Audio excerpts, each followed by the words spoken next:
Pandian stores அடுத்த வர எபிசோடில் பார்த்தீங்க அப்படின்னா கதிர் வந்து ட்ராவல்ஸை வந்து ஆரம்பிக்கிறதுக்கு ரொம்பவே ரெடி ஆகிட்டாங்க. அதனால கடைக்கு வந்து பெயிண்ட் எல்லாம் வந்து அடிச்சிட்ருக்காங்க.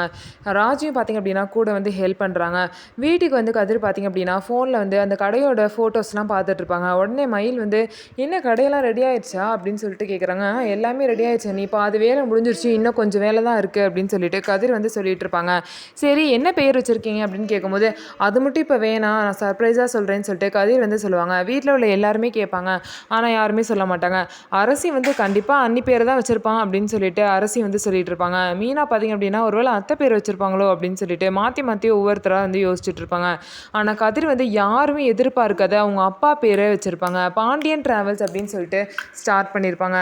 ஸோ பார்த்திங்க அப்படின்னா கடை ஓப்பன் பண்ணுறப்போ அந்த நேமை பார்த்தோன்னே எல்லாருமே ரொம்பவே ஷாக் ஆயிடுவாங்க. பாண்டியனுக்கு பார்த்திங்க அப்படின்னா கண்ணில் வந்து தண்ணியே வந்துடும்.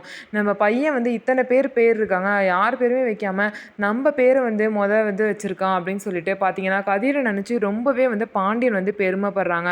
கடை ஓப்பன் பண்ணதுக்கப்புறம் ராஜியும் கதிரும் பார்த்திங்க அப்படின்னா அவங்க அம்மா அப்பா காலில் விழுந்து ஆசீர்வாதம் வாங்குறாங்க. இதுக்கப்புறம் பார்த்திங்க அப்படின்னா பாண்டியன் வந்து இந்த மாதிரி கதிர்கிட்ட வந்து நீ நல்லா முன்னேறி வருவடா அப்படின்னு சொல்லிட்டு வாழ்த்திட்டு ஒரு ஆனந்த கண்ணீரோடு அங்கேருந்து கிளம்புறாங்க. நம்ம வீடியோ உங்களுக்கு பிடிச்சிருந்தா நம்ம வீடியோவை லைக் பண்ணிக்கோங்க. மறக்காமல் நம்மளோட சேனலை சப்ஸ்கிரைப் பண்ணிவிட்டு பாருங்கள்.